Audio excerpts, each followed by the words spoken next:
Bonjour belle communauté, 1 million de rêves. Aujourd'hui, je t'offre un tête-à-tête. Un tête-à-tête à partir d'une discussion que j'ai eue avec une personne qui m'est très chère. Alors, je reviens d'une rencontre avec une personne que je nommerai pas, mais qui va se reconnaître, qui, tout comme moi, actuellement se réinvente sur le web, doit passer par la machine Facebook pour recréer le maximum de contacts parce que la situation actuelle n'est pas facile, évidemment. Et pendant qu'on jasait ensemble, lui et moi, on partageait sur nos défis respectifs de vouloir améliorer le monde, de vouloir partager nos messages, de vouloir embellir la vie des gens, de vouloir apporter du beau et du bon. Et notre constat était que ce qu'on fait actuellement à la caméra, si ce n'était pas du contexte actuel, ben on le ferait dans des salles de conférence, dans des salles de formation, on les ferait dans le cadre de rencontres informelles, dans un café, dans un resto, dans un salon. Bref, tout ça se ferait de vous à moi, de moi à vous, de toi à moi.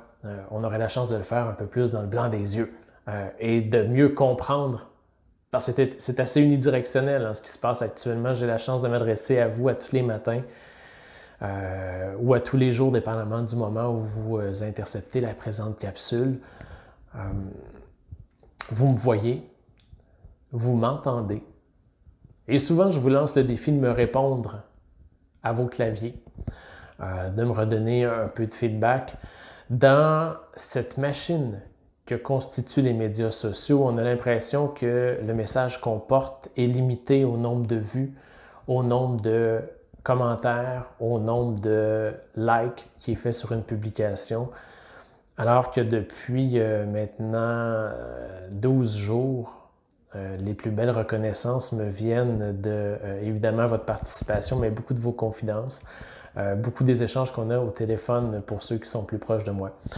Et le constat qu'on avait, en fait, je vais le nommer, et le constat que Simon et moi, on avait tout à l'heure parce qu'on se disait, la première vague de cette crise a fait de nous des êtres d'adaptation, des êtres résilients. Alors, on ne savait pas trop dans quoi on s'en allait et systématiquement, on s'est plié.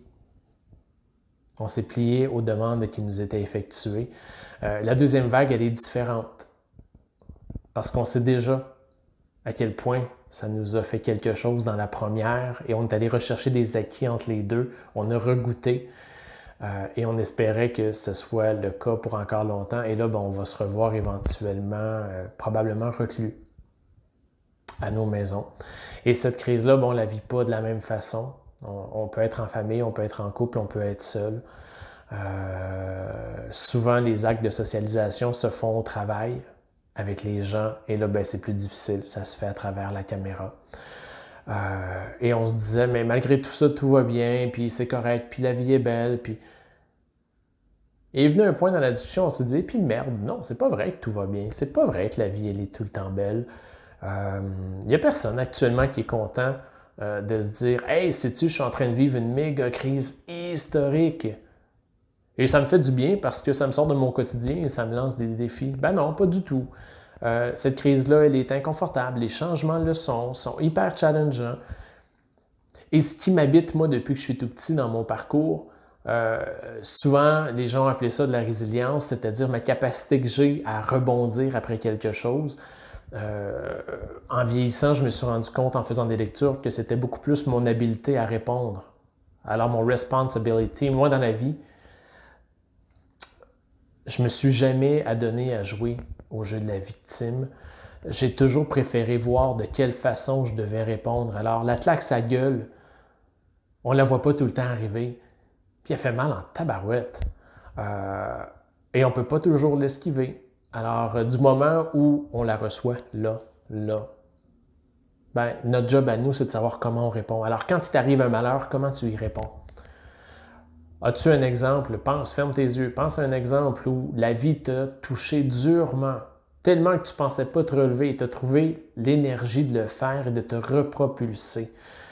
Pas obligé de le partager. Si tu as le goût de le faire, tu le fais. Sinon, tu le gardes pour toi. Ce que je trouve important, c'est que tu saches que Ce qu'on vit actuellement est une période de changement sans précédent, que même si on le vit chacun différemment, on le vit tous aussi intensément.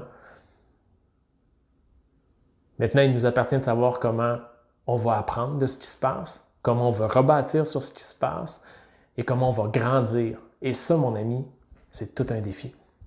Alors, sur cette capsule de simple partage, je te dis je t'aime, je t'embrasse et j'ai hâte de te lire et surtout de te revoir demain.